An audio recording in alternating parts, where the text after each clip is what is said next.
नमस्कार, खरी खरी में आपका स्वागत है। मैं हूं मृगेंद्र सिंह। आज हम मध्य प्रदेश के टेंडर फिक्सिंग माफिया की बात करेंगे। मध्य प्रदेश में बहुत तरह के माफिया है। कोल माफिया, रेत माफिया, ट्रांसपोर्ट माफिया, न जाने कितने माफिया हैं। सब पर मुख्यमंत्री डॉक्टर मोहन यादव ने सख्ती दिखाई और सभी माफियाओं पर सख्त कदम। शराब माफिया का आप देख ही रहे हैं, जिस तरह से सोम डिस्टिलरी का लाइसेंस निरस्त किया गया इतने दबाव के बावजूद। मतलब जो पारदर्शिता की बात हो रही, मुख्यमंत्री का डंडा चलना शुरू हो गया है। अब बारी है टेंडर फिक्सिंग की करने वाले दलालों की, या कुछ ऐसे लोग जो कि अपने हिसाब से टेंडर बनाते हैं और जिसको चाहते हैं उसी को टेंडर मिलता है। और ये बात भी सही है कि 2 रुपये की चीज़ 6 रुपये में, 8 रुपये में खरीदी जा रही है। ये कोई एक विभाग नहीं, कई विभागों का हाल है ये। अब मुख्यमंत्री डॉक्टर मोहन यादव, मुख्य सचिव अनुराग जैन के निशाने पर इस तरह के लोग हैं जो टेंडर फिक्सिंग करते हैं। इसीलिए टेंडर की एक पूरी गाइडलाइन नई सिरे से बनाई जा रही है कि उसके बाहर कोई जा ही नहीं सकता है। उसके लिए ACS फाइनेंस मनीष रस्तोगी की अध्यक्षता में कमेटी बनाई गई। जल्दी ही सब कुछ तैयार कर लिया है और आप देखेंगे वो भी सामने आएंगे। और साथ ही जो बरसों से एक माफिया काम कर रहा था, टेंडर माफिया, उस पर नकेल लगेगी और हो सकता है कुछ लोगों पर कार्रवाई हो और उनको संरक्षण देने वाले अधिकारियों पर भी कार्रवाई हो सकती है। इसकी भी जानकारी मुख्यमंत्री कार्यालय और मुख्य सचिव कार्यालय ने गोपनीय रूप से जुटाना शुरू कर दिया है। ये जानकारी जुटाई जा रही है कि वास्तव में जो ये टेंडर सेटिंग करने वाले दलाल हैं या जो चलाते हैं वो किस अधिकारी से कब मिले, इसकी पूरी जानकारी है। एक दो जो टेंडर वाले इस तरह लोग आते हैं, विशेषकर कुछ उसमें अधिकतर लोग तो मालवा अंचल के हैं, इंदौर के, उसमें 4-6 लोगों के नंबर भी ट्रेस किए जा रहे हैं। वो भी निशाने पर हैं खुफिया एजेंसियों के, या फिर क्यों जाकर मिले, क्या हुआ उसके बाद। अब उनसे मिलने वाले अधिकारियों की सामत आने वाली है और सामत भी जल्दी आने वाली है। और मैं आपके माफियाओं के बारे में ये जो टेंडर फिक्सिंग माफिया की हम बात कर रहे हैं, उसमें पिछले 20 साल से वही लोग हैं जो हर विभाग में काम कर रहे हैं। चाहे महिला बाल विकास की बात कर लीजिए, चाहे आपके पाठ्य पुस्तक निगम में बात कर लीजिए, स्कूल शिक्षा विभाग में बात कर लीजिए, और आपके ट्राइबल में बात कर लीजिए, या जो इस तरह के विभाग हैं जहाँ सप्लाई होती हैं, कुछ ही लोग हैं काम कर रहे हैं। यही हाल ठेकेदारी में, चाहे जिस विभाग के निर्माण विभागों की बात करें, यही हाल वहाँ भी है।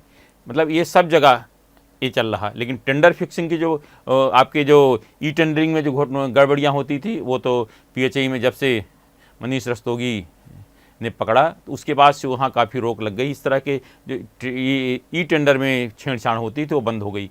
अब जो नज़र है सरकार की, मुख्यमंत्री डॉक्टर मोहन यादव की, वह है टेंडर फिक्सिंग माफिया की, कि जो ये तय कर देते हैं किस विभाग का टेंडर किसके पास जाएगा, और इतना उसको करते हैं कि वो पूरी शर्तें अपने अनुसार कर लेते हैं कि जो चाहते हैं उसी हिसाब से टेंडर बनता है, ताकि कितना भी कोशिश करें वही। अब सोचिए 20 साल से महिला बाल विकास विभाग में एक या 2 आदमी ही काम कर रहे हैं। अब पिछले 20 सालों से न जाने कितने प्रमुख सचिव बदल गए, कितने मंत्री बदल गए, कितने कमिश्नर बदल गए, कितने पोषण आहार वाले अधिकारी बदल गए, लेकिन जो टेंडर फिक्सिंग ठेकेदार वही है। सोचिए उसकी कितनी लंबी पकड़ होगी। चर्चा तो यहाँ तक की है कि कमिश्नर की पोस्टिंग वही कराते हैं। अब यह सही है गलत मैं इसकी बात नहीं करता, जो चर्चा है यही है कि वो जो चाहते हैं उसी को टेंडर मिलता है, जो चाहते हैं वही कमिश्नर बनता है। अब उनकी कहाँ किसकी सेटिंग है नहीं कर सकता, लेकिन ये बात सही है। और अब एक उनके 42 करोड़ का जो भुगतान का मामला उलझा हुआ है, उसके लिए संचालनालय के लोग काफ़ी तेज़ी से लगे हैं, लेकिन विभाग की सचिव टस से मस नहीं हो रही हो, कुछ सुनने को तैयार नहीं है कि नहीं गड़बड़ी है तो कार्रवाई होगी। अब ये बताइए, वही अधिकारी एक बार लिखते हैं कि इनकी जो सप्लाई हुई है आंगनबाड़ियों में जो भी सामग्री की, वो घटिया है और अच्छी नहीं है, उस पर कार्रवाई की जाए। दूसरी बार वही अधिकारी लिख रहे हैं कि नहीं अच्छी है, सब जगह पहुंची भी है, उस पर उसका भुगतान किया जाए। तो क्या ऐसे अधिकारियों पर कार्रवाई नहीं होनी चाहिए? मुझे लगता है इसकी भी अब जांच पड़ताल होगी, ऐसे अधिकारियों पर भी कार्रवाई होगी जो लगातार इस तरह की कार्रवाई करते हैं और लोगों को लाभ पहुंचाने के लिए। कि बताइए कितना खराब बात है कि बच्चों के जो भोजन मिलता है उसमें आप इस तरह का कर रहे हो। भाई कम से कम ऊपर वालों का पूरा ख्याल रखो। भगवान हैं, आप बहुत जगह गड़बड़ी करने का है, बहुत कमाने का है, लेकिन बच्चों का जो भोजन है उसमें तो कम से कम इस तरह की बातें नहीं आनी चाहिए। या बच्चों को जो सामग्री सप्लाई हो रही वो नहीं होने, कम से कम ढंग से मिलने चाहिए। मध्य प्रदेश की वैसे भी आर्थिक स्थिति सबको मालूम है, उसमें भी अगर आप 2 रुपए की चीज़ को 6 रुपए में खरीदोगे तो कैसे होगा? और किसी भी खिलाफ कार्रवाई कुछ नहीं होती। अब इसमें जांच एजेंसियां अगर जांच करती है तो सबको ठंडे बस्ते में डाल दिया जाता, जवाब ही नहीं आता। और जांच एजेंसियों पर इतना दबाव बनाया जाता है कि वो खुद मजबूर हो जाती हैं शिकायत जांच ठंड पर। अब मैं आपको जांच एजेंसियों पर किस तरह दबाव बनाया जाता है, किस तरह, मैं उस पर भी आज बताऊंगा, विस्तार से आपको बताऊंगा। आप इसकी जानकारी के लिए मेरे चैनल से जुड़े रहिए, अंत तक हमारे चैनल से जुड़े, मैं पूरी चीज़ें बताऊंगा। अब इसके बाद आपकी बात करते हैं स्कूल शिक्षा विभाग में इतने सारे टेंडर हुए, जरा भी गड़बड़ी की शिकायत हुई और जब इसके खुलासे किए गए, पब्लिक के खुलासे किए तो सब निरस्त कर दिए गए।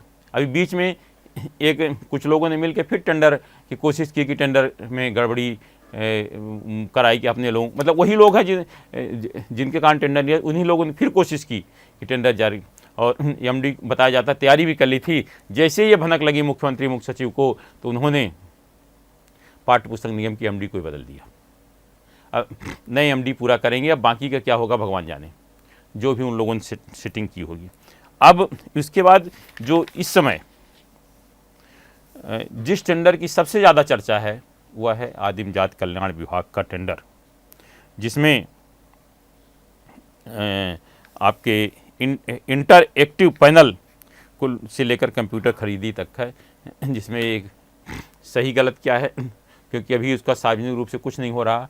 आरडीएस जरूर सुना है कि शायद जारी किए जा रहे हैं, दिए जा रहे हैं, लेकिन उसको सार्वजनिक नहीं किया जा रहा है। इसमें कहा जा रहा है कि जो एलईडी 3.5 लाख के उसे 10,98,000 में खरीदा जा रहा है। कितना सही गलत क्या ऑर्डर दिया है अभी इसकी पुष्टि नहीं हो रही, लेकिन कहीं ना कहीं कुछ गड़बड़ी जरूर है। मैं इसलिए गड़बड़ी का उल्लेख कर रहा हूं कि ईओडब्ल्यू द्वारा तीसरी बार लगातार पत्र लिखा गया है, इसके बावजूद भी कोई जानकारी आदिम जाति कल्याण विभाग द्वारा नहीं उपलब्ध कराई जा रही है। जरा देखिए ईओडब्ल्यू का पत्र, आपने देखा ईओडब्ल्यू पत्र, मैं आपको भाषा भी सुना देता हूं कि ईओडब्ल्यू के पत्र की भाषा क्या है। ईओडब्ल्यू ने आयुक्त जनजातीय कार्य विभाग भोपाल को पत्र लिखकर शिकायत क्रमांक 183/26 के संबंध में जानकारी मांगी गई है।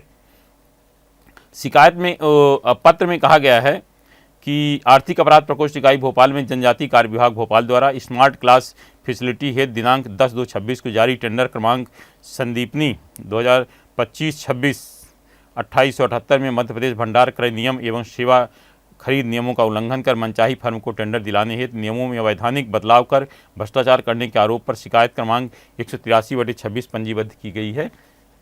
जिस संबंध में जो जानकारी मांगी गई है वो 7-8 बिंदुओं पर जानकारी हैं, और मेरी जानकारी के अनुसार 13 मतलब तीसरी बार पत्र भेजा गया है, लेकिन अभी तक जनजातीय कार्य विभाग ने जानकारी नहीं दी है। अब बताया जाता है कि हो सकता है कि इस संबंध में जल्दी ही डीजी ईओडब्ल्यू मुख्य सचिव को भी पत्र लिखेंगे कि विभाग द्वारा जानकारी नहीं दी जा रही है, जो कि गंभीर मामला है। काफ़ी दिन से पत्र, अब सोचिए तीसरा पत्र लिखा है। अब पत्र में जो जानकारी मांगी गई वो भी बता देता हूँ आपको।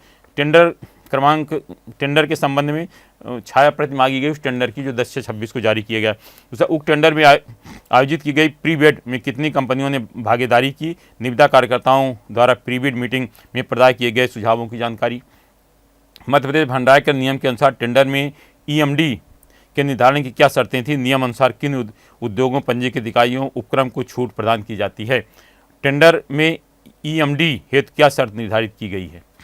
मध्य प्रदेश भंडार कर नियम के अनुसार टेंडर में मात्रा के विभाजन पर क्या नियम होता है। उक्त टेंडर की कंडिका 11 में टेंडर सीरीज को अधिकतर 5 बोलीदाताओं के बीच पूर्ण निर्धारित प्रतिशत के बांटने का प्रावधान, प्रामाणिक आधार क्या है, उक्त संबंध में जानकारी। क्या टेंडर में भागीदारी हेतु ओईएम एवं उनके अधिकृत पार्टनर को ही अनुमति दी गई है जिसमें टेंडर की प्रतिस्पर्धा कम होने की आशंका है। भागीदारी सीमित करने का प्रामाणिक आधार क्या है, इस संबंध में जानकारी मांगी गई है। छठवां है, मध्य प्रदेश भंडार के नियम के अनुसार मध्य प्रदेश सीमा के भीतर निर्माता सूक्ष्म एवं लघु उद्योग को भी परचेज प्रेफरेंस के तौर पर टेंडर में स्प्लिटिंग करने की छूट दी गई, किंतु शिकायत के अनुसार टेंडर में राज्य की निर्माता एमएसएमई के अतिरिक्त बाहरी कंपनियों में भोलीदाताओं के टेंडर स्प्लिटिंग की अनुमति दी गई है। यदि हाँ तो इसका प्रामाणिक आधार क्या है, उस संबंध में जानकारी मांगी है। टेंडर के चयन हेतु बनाई गई वित्त एवं तकनीकी समिति के सदस्यों के नाम की सूची मांगी गई है। अब 8वां है जानकारी, उक्त निविदा कितनी कंपनियों ने हिस्सा लिया, निविदा किस कंपनी का चयन कर कार्य किया गया एवं उक्त टेंडर की वर्तमान स्थिति क्या है। यह 3 बार मतलब पहला नोटिस इनको भेजा गया था जिसमें 30 मार्च तक जानकारी मांगी गई थी, उसके बाद दूसरा हुआ, तीसरा थे, लेकिन अभी तक जनजाति कल्याण विभाग ने जानकारी नहीं दी है। अब जो हमारी जानकारी है अंदर से कि शायद डीजी ईओडब्ल्यू उपेंद्र जैन मध्य प्रदेश के मुख्य सचिव अनुराग जैन को पत्र लिखकर कहेंगे कि इस संबंध में जानकारी विभाग द्वारा नहीं दी जा रही, तो जानकारी उपलब्ध कराई, या साथ ही जानकारी न देने वालों के खिलाफ कार्रवाई भी हो सकती है, क्योंकि एक नियम है कि आप अगर कोई जांच एजेंसी मांग रही तो आपको देना चाहिए।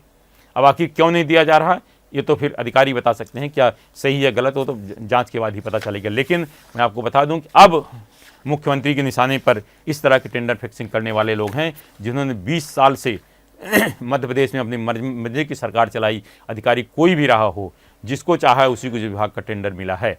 अब इन पर जल्दी ही कार्रवाई होने वाली है। अब कार्रवाई मुझे लगता है जो निर्देश दिए गए हैं, ईओडब्ल्यू से कहा गया है कि आप ऐसे लोगों पर सख्त कार्रवाई करिए, जो भी हों वो शिक्षकों के पीछे होने चाहिए, क्योंकि ये जनता का पैसा है। जनता का पैसा इस तरह नहीं लुटाया जा सकता कि आप जिससे चाहो कि 2 रुपये की सामग्री आप 4 रुपये 6 रुपये में देते रहो। जो वास्तविक रेट है वो लीजिए, उसमें किसी कोई दिक्कत नहीं है, लेकिन इतनी बड़ी धांधली तो नहीं होनी चाहिए। आपके पास भी अगर इस तरह की कोई जानकारी तो हमें ज़रूर बताएं, हम आपकी नाम को गुप्त रखते हुए इस तरह की खबरें प्रकाशित करेंगे और सरकार का ध्यान आकर्षित करेंगे कि देखिए क्या इस विभाग में क्या हो रहा। आज सिर्फ इतना ही। इस तरह खबरों के लिए हमारे चैनल पब्लिक वाणी को आप सब्सक्राइब करिए। आपके पास भी कोई खबर है तो हमें ज़रूर बताएं, क्योंकि हमारा नाम है पब्लिक वाणी।